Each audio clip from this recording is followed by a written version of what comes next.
from the Channel3000.com Alert Center, this is News 3 Now at 6. A state of emergency has been declared for the city of Madison and Dane County following a pair of fires at Madison gas and electric facilities downtown. The first happened around 7:40 a.m. The second started shortly after that. Thank you for joining us tonight. The City of Madison officials say to anticipate intermittent power outages for some time as MG&E continues to regroup following the fires at those two facilities today. Now, the real good news in all of this, there are no reported deaths or any injuries. Now, we do have team coverage downtown today. Rose Schmidt, Jamie Perez, Amy Reed bringing us the latest on the fires and reaction from witnesses. Let's start with Rose after city and county officials and utility companies talked about today's events at a press conference. Rose?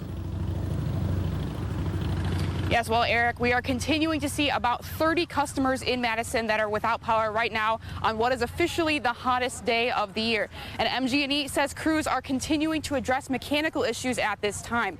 Officials with MG&E and the transmission company ATC say they believe their systems are strong and they're not anticipating any future issues this summer. But when I asked officials with ATC how they could guarantee that these fires and outages would never happen again, they said they couldn't because the fire at the main substation was caused by a mechanical issue and equipment fails. But they are testing the equipment at this time. And we know the air quality index in Madison is still in the green, but officials are monitoring air and water quality concerns right now. Quality, we did need to use firefighting foam on the substation. That foam is often associated with the contaminants known as PFAS. It's unclear whether that foam used actually did contain PFAS, and it is being tested. In the meantime, we took immediate steps to lessen the spread of both water and foam from the fire. We also learned that the two substations where the two fires happened are electrically connected. So ATC says it is likely that these two fires were related. And officials with the city say they are aware of these scattered power outages at this time, and they're keeping an eye on that heat. As for those 30 customers whose power is out right now, most of them have their power expected to be restored by 8 o'clock tonight. Many people who were left without power today had to make alternate plans for their own safety. Eyewitnesses to the fire and those who experienced the power outages say they had never seen anything like this happen so close to their own homes. Jamie Perez spoke to some of them. She joins us now with what some of them have been going throughout the day. Jamie? Yeah, you know, earlier today, people from their apartment homes were able to see large plumes of smoke in those flames. But right now, this is what the scene looks like. A woman who was kind enough to let her use the roof of her apartment has an aerial view of the scene right now. Crews are still working. You can see those charred areas where the fire once was. Now, of course, this is hours after they've been working hard all day. This is some cell phone footage that eyewitnesses let us use from earlier. You can see just how impressive these flames were from where they were standing and how close they were. One woman we spoke with today says she was woken up by the bright lights that were coming from the fire, but left her apartment there soon after they lost power. She says she could not get to her own car because it was trapped in a power-operated garage, but she eventually made her way away from this area and plans to stay away until it's safe for her to come back. I'm actually out here, out towards the west side of Madison, because we don't have power at both our apartment and at our office. I'm out here getting air conditioning and power and the internet at a coworker's house. There's about 6 of us here co-working together. It was surely an inconvenience for her and many others today that are going through similar situations, but many people know it is for the best as crews continue to work to resolve everything. You can see this live look for yourself. Crews are still working. Power is still out for a lot of people here, but it's slowly but surely being turned on to a lot of businesses and homes. And of course, we will continue our live coverage throughout the evening and provide you with more information as it becomes available. But for now, back to you in studio. Yeah, and boy, hats off to all those first responders and also those electrical workers working very hard in these conditions. Jamie Perez live downtown. Jamie, thanks. There are dozens of closures in the downtown area right now. For safety reasons, Public Health Madison is ordering all establishments under its regulation that are without power to close until the power is restored. We do have a full list of those closures on our website, channel3000.com. The Dane County Airport is also feeling the ripple effects of these fires. They tweeted this morning the facility's Wi-Fi, internet, and flight arrival and departure information systems are malfunctioning. The airport is recommending anyone flying in or out of the airport to check with their airline on their flight's status. Many cooling centers the city was counting on had to close today as well. Officials made some last-minute arrangements, but it was still not the best day to be without air conditioning in Madison. Amy Reed joins us now to show us how this was affecting people out there. Amy? Yeah, you don't need me to tell you that it was hot outside, but dealing with that heat, that was all in how you look at it. Yes, and there's actually tea inside. It's ginger green tea. It might as well have been a normal day with Mina Williams' attitude. Most of us have worked Maxwell before, so we're kind of used to the routine of what to do in the heat. But of course, it wasn't. It's unfortunate we had to close up the store because of the power outage, but luckily we've still we're keeping things rolling out here. No power, no breaks in the closed up would-be air-conditioned store. But under the tent, it's it's kind of cool. Kind of. Not really. Madison Water Utility gave out the goods for free up the street, and the city opened the Kohl Center to anyone who wanted to take a break. For some, going there would be necessary. We're just all trying to coordinate to make sure we have a safe shelter for folks tonight. The Beacon was 20 people shy of full capacity when the power went out, and they had to turn 200 away. It's challenging. It's like they are under a lot of pressure and obstacles and barriers to begin with, and they kind of count on us to being here, so it's hard to tell them that we're not open. And that means more than just a place to avoid the heat. For Quell Hatchett, he lost a place to store his bag while he goes to work, and now has to chance leaving it out back. It's a bad situation because right when we leave from this location, it could be gone, then there goes everything on. Yeah, it's a terrible situation. A terrible situation he hopes could lead to a change in attitude, this time not with the heat, but with people like him. Not everyone's, living a negative lifestyle. Some people are just in tough spots. And if they can open up their eyes and open up their heart, maybe speak to some of these people, then maybe things can get better. Now, according to the mayor, the Kohl Center was able to close up shop around 3:30 this afternoon, and Porchlight and the Salvation Army will be continuing as normal tonight.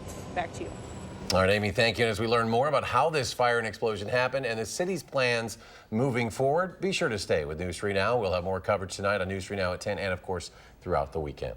The weather is also a factor today with heat indices above 100. Here's meteorologist Dave Caulfield with our first alert forecast. Dave? Charlotte, the easiest hot day of the year, I should say, with temperatures in the lower to middle 90s for highs. Still, we're in the low 90s across southern Wisconsin, but that humidity is not going anywhere. It's been around really for the last couple of days and was put into the stratosphere, so to speak, with the storms earlier this morning. So it feels like 107 still in Madison, feeling like 110 in Boswell and 114 in portions of Iowa County. Doppler track quiet across southern Wisconsin, but just to the north, it is a completely different story with tornado and severe thunderstorm watches, even some tornado warnings across northwestern Wisconsin. I don't think we'll be impacted by that round of severe weather, but we're watching it closely as it continues to dip to the south and east. Heat index values will drop through the triple digits into the 90s as we head later into this evening, but not much relief from that heat. Still feeling like the 80s overnight, and that's really tough on the body, especially for those who don't have access to air conditioning. Another day close to 90 degrees tomorrow before storms rescue us from that heat. So we'll talk more about what to expect as we head into a cooler next week in your first alert forecast in just a few minutes. All right, Dave, thanks. An early morning crash on John Nolan Drive has turned fatal. It happened about 1:45 this morning. An SUV and a motorcycle involved. The person on that motorcycle was killed. He has now been identified as 47-year-old Craig Schley of Brooklyn, Wisconsin. The Dane County Medical Examiner says additional testing is underway right now. And a scare today in Stoughton. A gas leak there prompted some evacuations. This happened in the downtown area of Stoughton. It has since been contained. Police say a gas line was struck during a construction project near West South Street and Monroe Street. Officials with Alliant Energy say 30 homes were evacuated, but those people have now been allowed back in. The Rock County Courthouse is now reopened after a hazmat situation this morning. Officials say the incident was caused by a worker who mixed a bad combination of chemicals. A chemical cloud formed and the fire alarm system was activated, prompting an evacuation. The hazmat team contained the situation. The fire chief says this was not a significant hazmat situation. The biggest impact is really just to public infrastructure, the shutting down of the courthouse, but it's not a significant problem. The worker mixing the chemicals was taken to the hospital for non-life-threatening injuries. Courthouse workers were able to return to the building this afternoon. Still ahead tonight, after 2 nights of heavy rain, a warning is issued today for anyone planning to use an area river this weekend. Plus, we continue our Restaurant Week preview tonight, featuring a Madison establishment giving all the credit to families. Stay with us.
Welcome back. Our partners at Madison Magazine officially kick off Restaurant Week this weekend, and we've been telling you some of the stories behind the plates you'll be trying. Monday, we introduce you to Avenue's executive chef, and Wednesday, we featured the owner of Lone Girl. Well, for both, the food comes back to family. And if it weren't for family, our next restaurant wouldn't even exist. Here's Danica Lewis.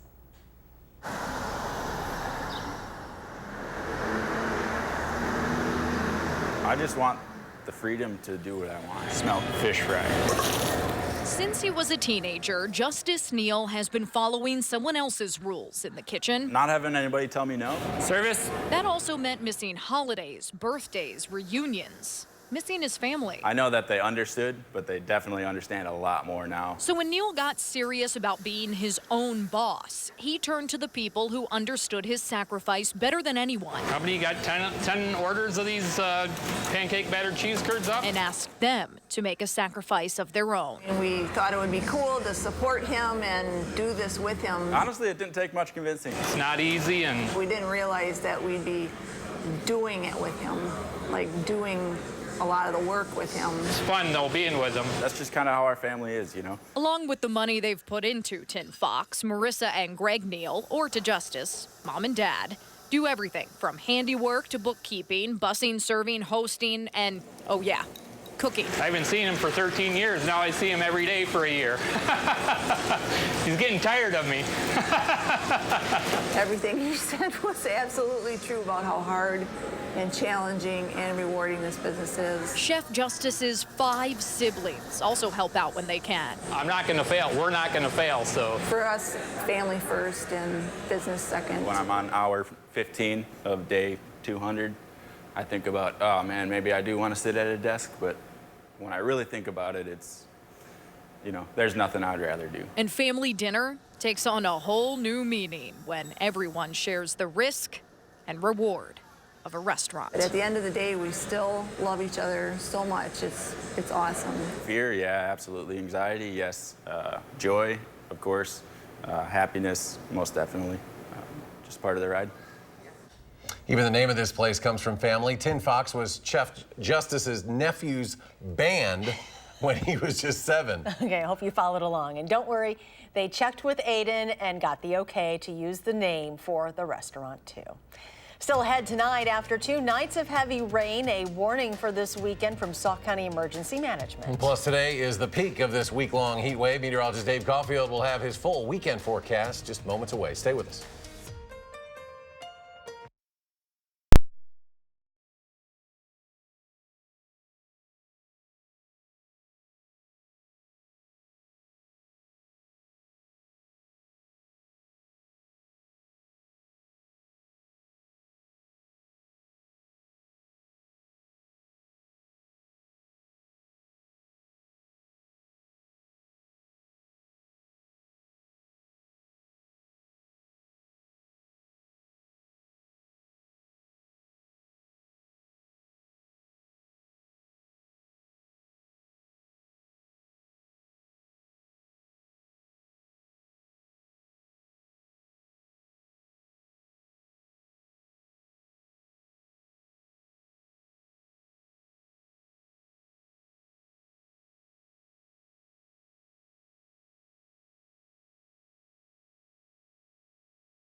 Due to heavy rain in the last couple of nights, water levels are expected to rise quickly along the Baraboo River. Sauk County Emergency Management sent out a memo this morning. At this time, they don't anticipate any flooding of homes, but they are warning anyone who might be using the river for recreation this weekend.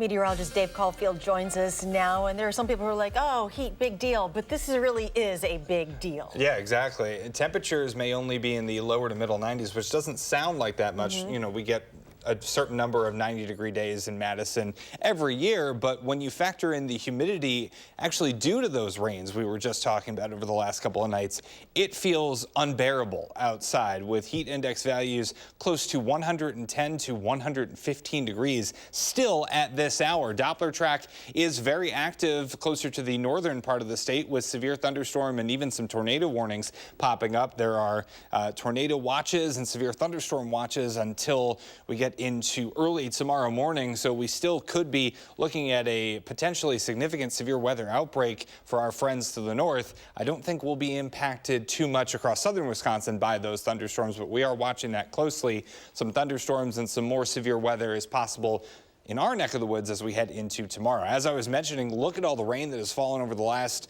2 days, 48 hours or so. Radar estimates of about 3 to 5 inches of rain across portions of Sauk and Columbia counties, even into Dane County, closer to La Crosse and Viroqua, and even the spots that haven't gotten all that much rain have still received about 2 to 3 inches of rain over the last couple of days. And all that adds to the humidity that we are feeling right now. So at the 6 o'clock hour, it still feels like it's 107 degrees in Madison, warmer still to the south and west, with temperatures still in the low 90s at the 6 o'clock hour. That sky is deceiving. It looks nice on the Edgewater sky cam right now, but it does not feel nice outside. Today's high 93 degrees so far, so about 10 degrees above normal for this time of year. High temperatures in some other spots, 91 in Watertown, 95 in Boscobel, 96 in Prairie du Chien. Alert day still in the forecast for tonight and for tomorrow. Very muggy and unusually warm tonight, with temperatures only near 80 degrees for the overnight low. Can't rule out a slight chance of a severe storm or two, but we could have another round of potentially strong to severe weather as we head into tomorrow afternoon as a cold front comes through, and it still could feel like the triple digits before that front comes through early tomorrow afternoon. We have excessive heat warnings in effect for all of southern Wisconsin until we get to tomorrow evening. The forecast for tonight, temperatures only dipping into the upper 70s, close to 80. Muggy with an outside chance of a shower or storm tomorrow. We're near 90, but feeling like the triple digits briefly in the afternoon. Very warm and humid outside. On future track, we noticed that temperatures will only dip into the upper 70s with a few clouds here and there, and then you could see that front start to take shape as we head into tomorrow afternoon. Note the time here. This is about 2 or 2:30, so before that, it's still going to feel oppressively hot and humid in some spots. Then that first round of rain may cool us off a little bit, not going to do all that much for the humidity until we get into early on Sunday, when a secondary round of showers and storms is possible. And then we're only about near 80 degrees for highs as we get into Sunday. So feeling much better as we enter next week. And then by the time we get to 3 p.m., look at this big difference in feels like temperatures. Feeling like the 70s after that front comes through in Madison, feeling like the triple digits closer to Monroe and Janesville. So we'll have to watch that very closely. So we're not exactly out of the woods just yet, but into next week, we're looking much nicer with temperatures in the mid 80s, way closer to normal for this time of year, and better humidity levels. Well, has Paul Chryst decided on a starting quarterback, and how much better can JT get this season? We've got those answers coming from Big Ten Media Days. That's next in sports.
Okay, so we all know Paul Chryst isn't exactly a man of many words, especially when it comes to anything with the media. His opening statement at Big Ten Media Days today, 228 words. Somehow Jim Harbaugh had fewer with 190 and Scott Frost, 77 words. But the Huskers don't need much to say in the West preseason poll. Nebraska picked to finish first. Badgers are third, but is that a good thing for Wisconsin? Jay Wilson reports from Chicago.